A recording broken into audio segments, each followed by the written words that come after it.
What's up, guys? Happy New Year's. This is the day after National Hangover Day. Whew. I figured I would give you guys the Devil Drop tutorial. As you can see, it's the leg flick kind. I do mine, I think, differently than a lot of people do, but oh well. So,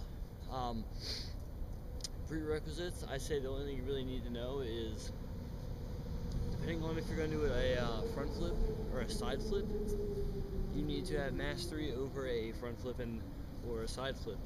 This is because you want to be very comfortable with the rotation. You have to know the ifs and ends of the flip. You gotta know how to bail like the flip, and yeah. I learned from 2 feet at the same time with a front flip, and now I always do the flick into a side flip for some reason. Not really sure, but it's been too long to do the other kind.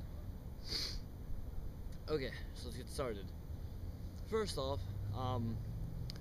you want to practice this trick since it's up on the more advanced skill. You want to practice this either in a gym, preferably to a foam pit, but if you don't have foam pit or a good setup into a foam pit, just do it to a mat or whatever. You want to get like a really comfortable place to do this. I kind of like this whole setup. I'm very comfortable with this for some reason. Just because like I can I put my foot on here, it's very sturdy, and my hands can grip kind of anywhere on the fence, so it's not like too far, it's not too close. It's got like a nice setup no matter where I reach. And then also my bottom foot, I can kind of, some people will base this trick off of the wall inward side flip, and whilst they're both inward flips, I wouldn't really say that you should base them off of each other. Just kind of like how castaway and a palm flip are relatively the same thing, but they aren't. They're their own separate kinds of things. I believe this is its own thing, even though it has a high resemblance into the wall inward side, the wall front, whatever you want to do. So if you have those down, that's even better, because then you have comfortability with inward rotation. If you don't have comfortability with inward rotation, this is where your mastery over whatever basic flip it is. You want to know not to ever untuck unless you know you're going to land an overflip, because some people, if they're not comfortable with doing inward flips, they push way too much outward and they're like over here. Then they start the flip, they realize they're really far away. For whatever reason, they untuck, and then they get seriously hurt because they're flying backwards into the ground, untucking, and such bad things can happen that way. So what I personally do is, like I was saying, I get that kind of bounce to it. You want to, if I'm hanging here, like my foot were to be in the ground here, I'm trying to pull my body up, and this little area is where I want to do my rotation.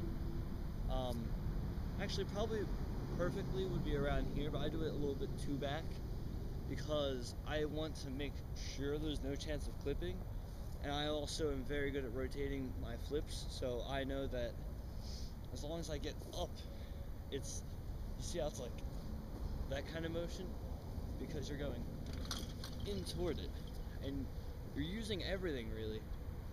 And a lot of people, you see this little like motion going down, believe it or not, that actually does help you do the move.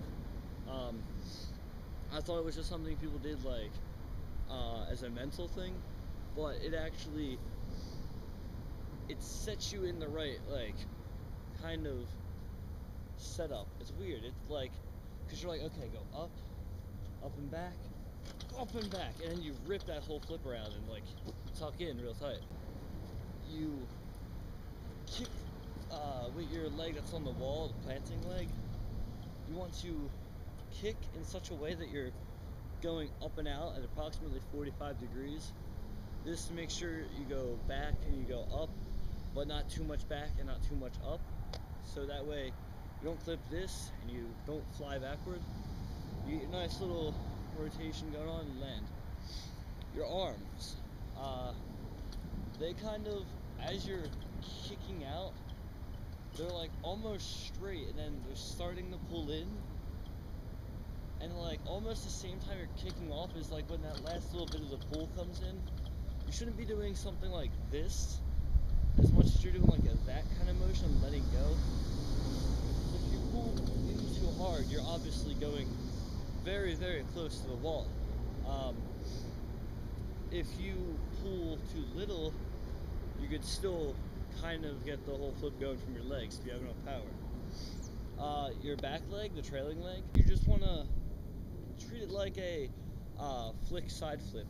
Like if you were to come in and like that kind of side flip, like you see it's all on that back leg, and then you pull in, or a Webster front flip, which is like